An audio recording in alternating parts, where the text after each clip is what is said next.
It's Christmas Eve night, and I have been working on content almost nonstop for about the past week. But once the new year comes, I'm really hoping to figure out a formula and more efficient way to balance out my work.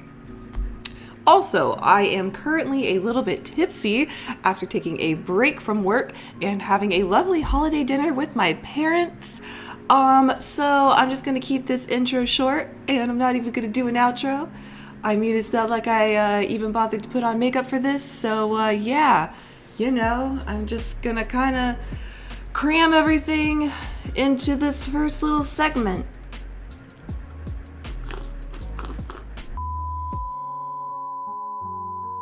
So, this video goes over how I made my Christmas cosplay this year, which is based on this beautiful figure of Rei Ayanami from Evangelion, and also this lovely, lovely artwork. Man, I wish I had an Asuka. Anyway, not only do I love Rei and the design, but I am also pretty hyped about the fourth and final Evangelion movie finally coming out this January, hopefully, so I figured this would probably be the best time to make this costume. I typically make my Christmas cosplays every year almost entirely out of fleece, since during the cold season it is very, very cheap. But this year, while I am using fleece for this cosplay, I am also using pleather. And I'm not only making the outfit, oh no, I am also going to be making the prop, the shoes, and the accessories for this outfit. It was a pretty hefty project for me to take on this month, honestly, but I really did enjoy the process. I'm so glad I was able to make it and even practice some work with making props. So yeah, now I hope you enjoyed this video of the process. As usual, I sketched up the outfit before starting on the project. This always helps me get a better understanding of all the pieces that I need to make, how to make them, and where the seams and other details are placed. I laid out my pattern paper so I could begin patterning out the dress to start off this project. I used my KFC Ashley top as a base guide for my dress pattern since they are very similar in style. I folded it in half and traced around it. I have a more in-depth video about tracing existing clothing to make patterns, so feel free to check that out if you're interested. Now that I have all my pattern pieces for the dress, I can cut them out of this 4-way stretch red pleather.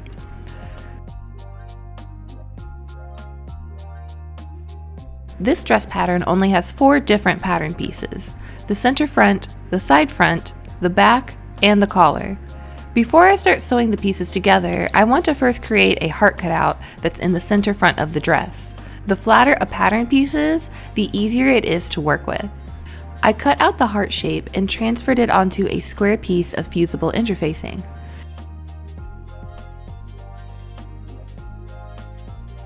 Then I ironed that interfacing onto the back of my center front piece to give it stability and to also act as a placement guide for the heart.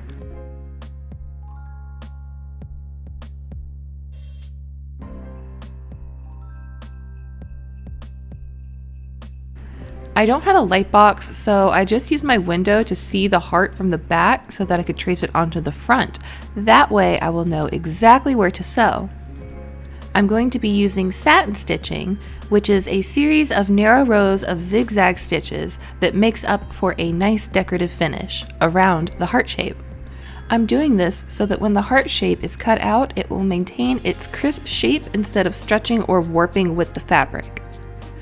I had to do a good bit of testing and adjusting to figure out the settings I would need for a nice satin stitch on this pleather fabric. In the end, these were my stitch settings. Also, be sure to use a walking foot when working with pleather and vinyl fabrics, since it helps guide the tricky material through the machine's feed dogs.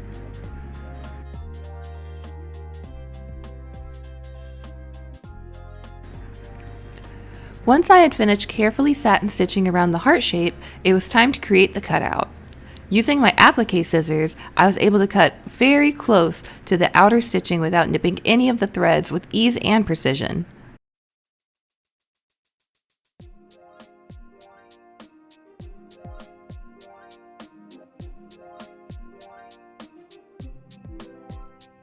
Look how nice that looks. Success! Now that the cutout is on the center front, I can begin sewing up the dress, starting with attaching the side front pieces. Since this is pleather fabric and any holes made are permanent, use these types of clips instead of regular pins.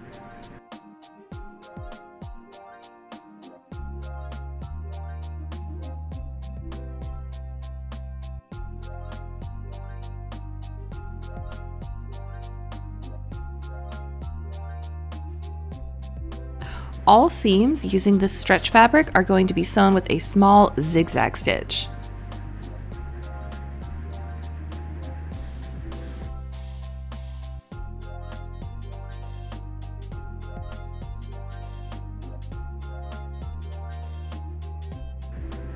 Believe it or not, it is actually possible to press the seams on this type of fabric and even iron out some of the wrinkles, and it definitely does help a little bit.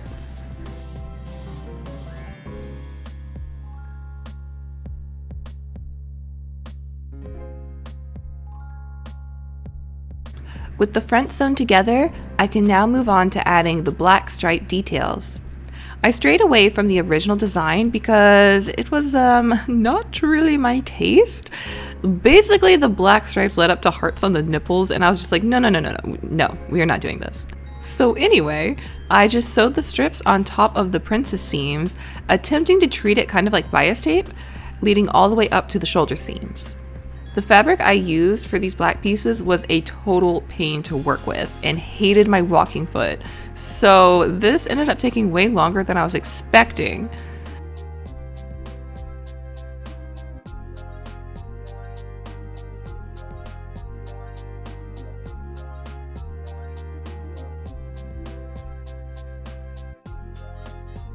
In the end though, it looked pretty good, and after suffering for a second time, the front of the dress was complete.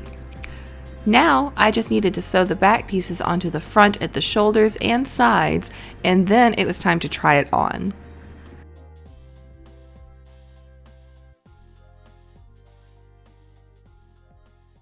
I was pretty happy with it so far, despite the fabric and fit showing every ounce of pudge in my tum, even while desperately sucking in. But I wasn't really worried about that since I'm a human person, and when I'm taking cosplay photos, I can just use strategic posing and angles to not look like I totally gained 10 pounds over the holidays. Next step was the collar. After measuring the neckline in the front and back, I cut 2 strips measuring those lengths and sewed them together at the sides and then cut down the center back. Then I matched up the seams on the collar with the shoulder seams on the dress, clipped them into place.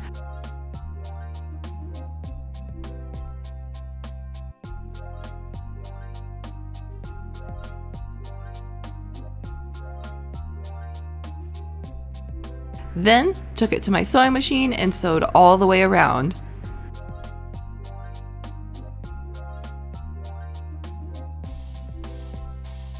Look at that nice cross section. The final step for completing the dress was adding a zipper to the center back. I just used a regular zipper I already had, not caring that it didn't match because it wouldn't really show anyway. I clipped one side of the zipper tape onto the side of the center back and took it to my machine to sew.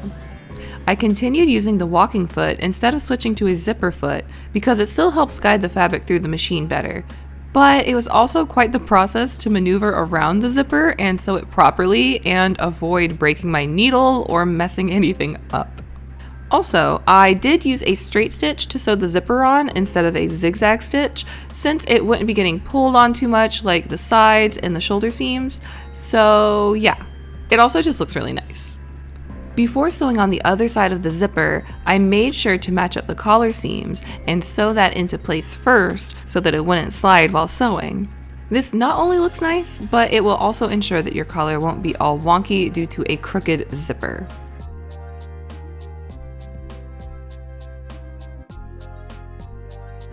Once that is sewn, I continued sewing the rest of it, stopping at the bottom, and then moving the zipper pull out of the way so that I could properly finish the end of the zipper and do my best to kind of blend it into the center back seam.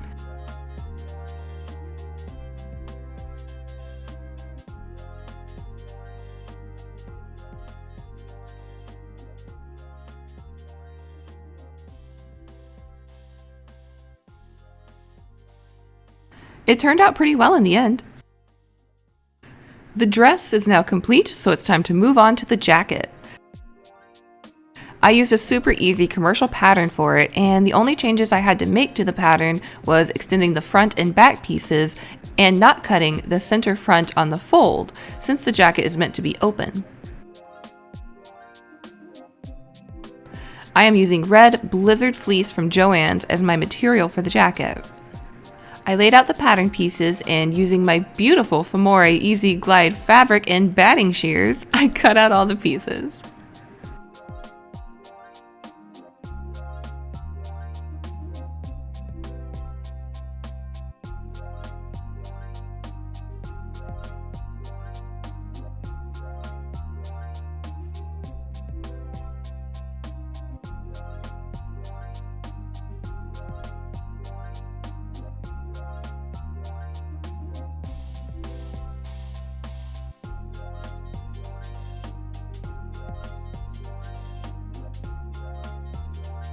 Now that all the pieces are cut out, I quickly went over the pattern directions.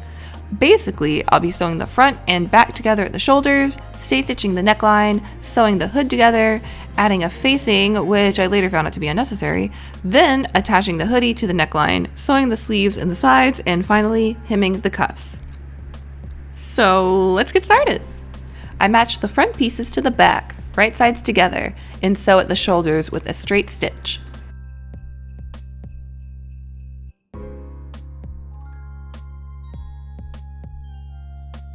Once the shoulders are sewn, you can sew the stay stitch at the neckline, which just helps keep it from stretching and warping. I then went on to sew the hood together too.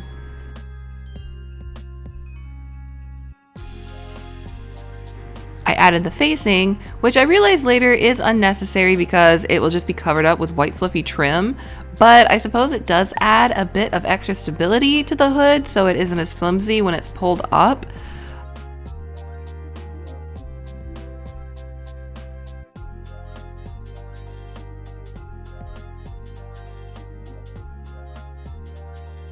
Once the hood was done, I pinned it to the neckline and sewed.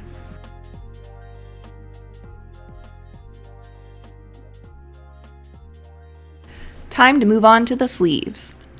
I'm glad I read the directions because I don't normally put sleeves on the way the pattern instructs. I tend to sew up the sides, sew up the sleeve, and then fit it into the armhole that way. But this was actually a lot easier. Before sewing the sides or the sleeve, I pinned the top of the sleeve along the armhole. Then I just sewed a straight stitch here. Once that was sewn, I matched the armhole seams right sides together and pinned down the sides and up the sleeve and sewed it all together. I don't think you can really do this for fitted garments, but for something baggy like this, it worked wonderfully.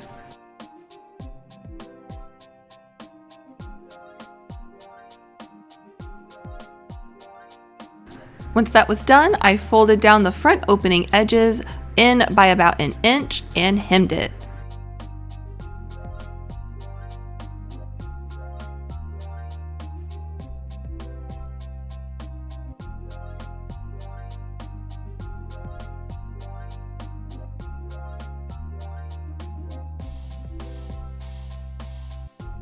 It looks so nice.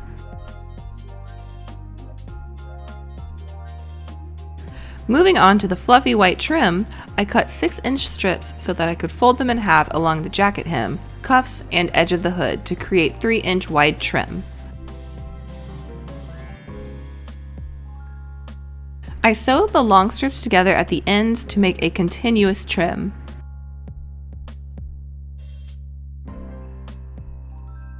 I folded the white trim in half along with the hem and pinned it into place.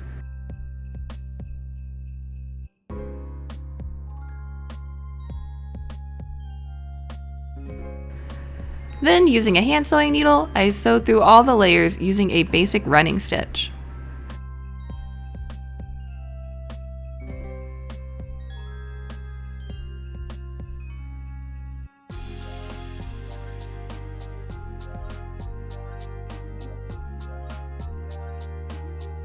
I also whip stitched the edges to close them up.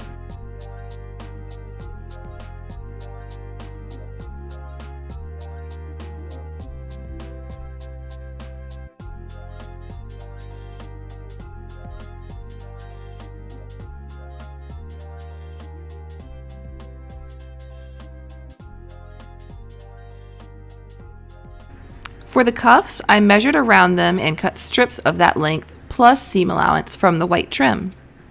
I folded them and sewed them where I pinned.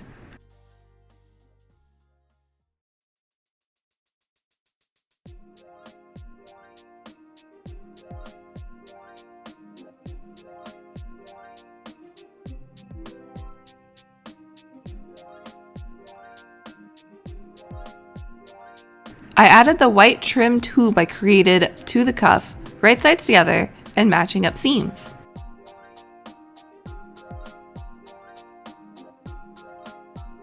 Instead of hand sewing through both layers like I did with the jacket, I ended up sewing it by machine around the cuff, then folded that in half and whip stitched that together.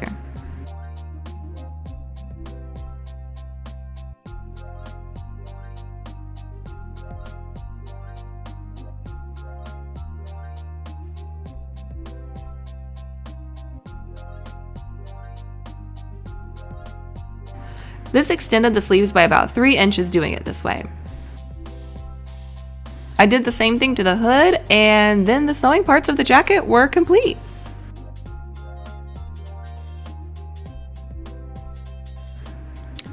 At this point, it is time to move on to the Magical Girl staff. I got most of what I needed from Joann's: a dowel, plastic ornaments, a jewel, and paint. I also used Ava foam from TNT Cosplay Supply for the other details. Now let's put it all together. To remove the unnecessary bulk from the top of the ornaments, I used my soldering iron knife thing to melt them off. Definitely wear a mask if you decide to do this. It will create harmful fumes from the heating of the plastic, and you're going to want to be in a well-ventilated area, and also make sure that your pets are not nearby, and make sure that people around you are safe. I know there are better methods for this, but I was on crunch time.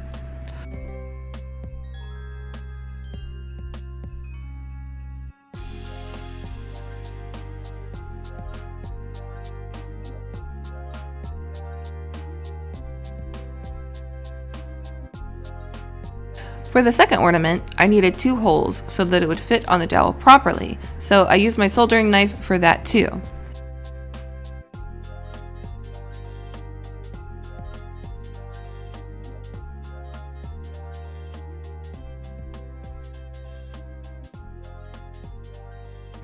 I patterned out the funnel-like pieces of the staff from paper, which actually took longer than I expected, but I was finally able to get everything fitting the way I needed it to.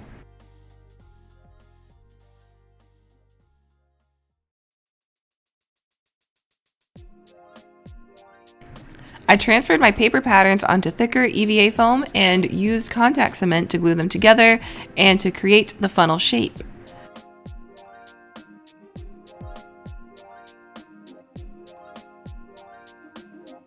To glue them together, I just use a little bit of contact cement and with another piece of foam, spread it out thin and wait for it to get tacky before adhering the pieces together.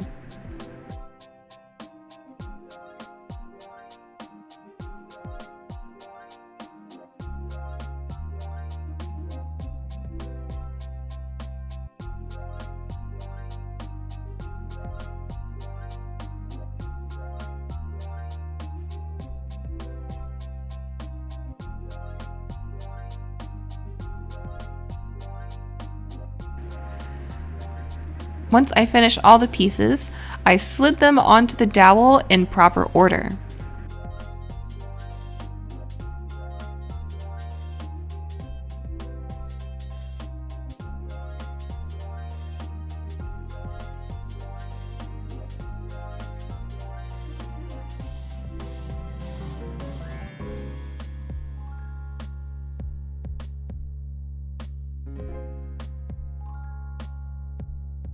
To attach the wings, I once again used the soldering knife to make little incisions for them to slide into and then hot glued them into place.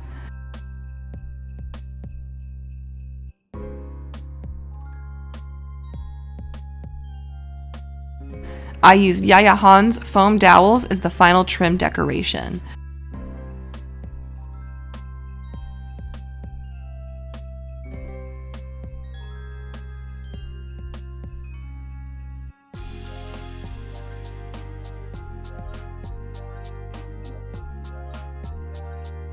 Then I sprayed the entire staff in Plastidip. I think I did about 4 layers of Plastidip and then coated it in my favorite gold metallic spray paint, which took about 4 coats as well.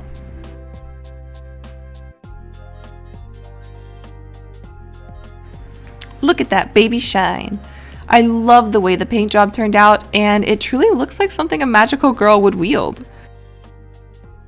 To finish the staff, I just needed to add on the jewel. I would later learn that using this jewel in particular would just prove to be futile.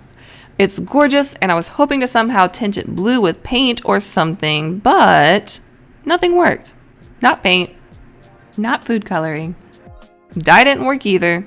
I just gave up on tinting it and then just tried to glue it on with E6000, and that also failed horribly.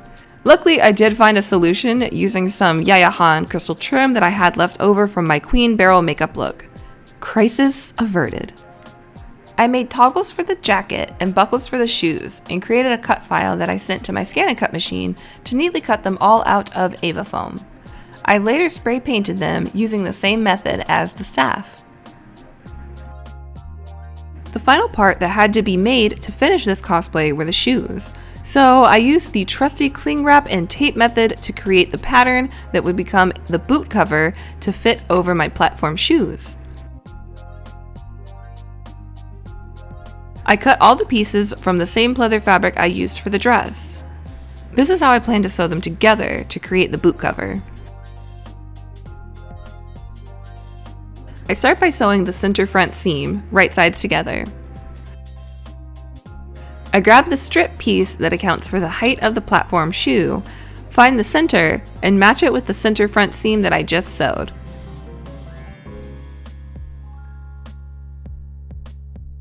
From that point, I clip it all the way around and sew again.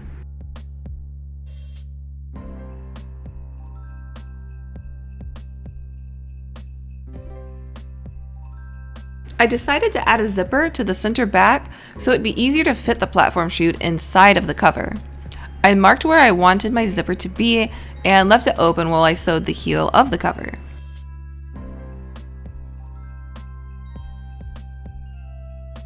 Then I could place my zipper into the center back, basically the same thing I did earlier with the center back of the dress.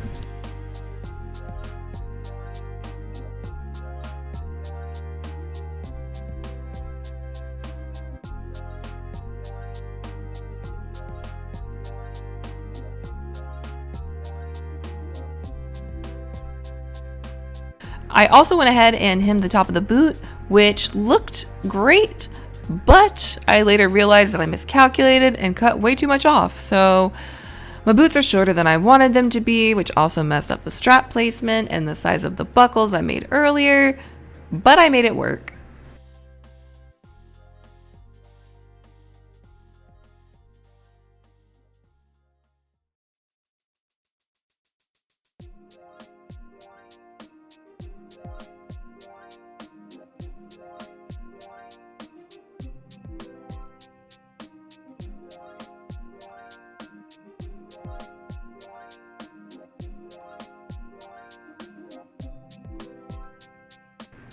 To finish off the boots, I pinned the sole to the bottom and sewed it all the way around.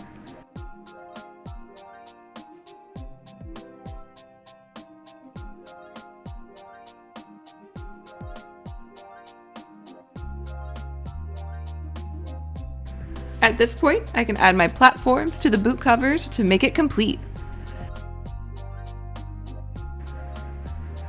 Though, to truly finish everything up, I need to make some boot straps. I was too tired to film most of this part, so get ready for the festive reveal.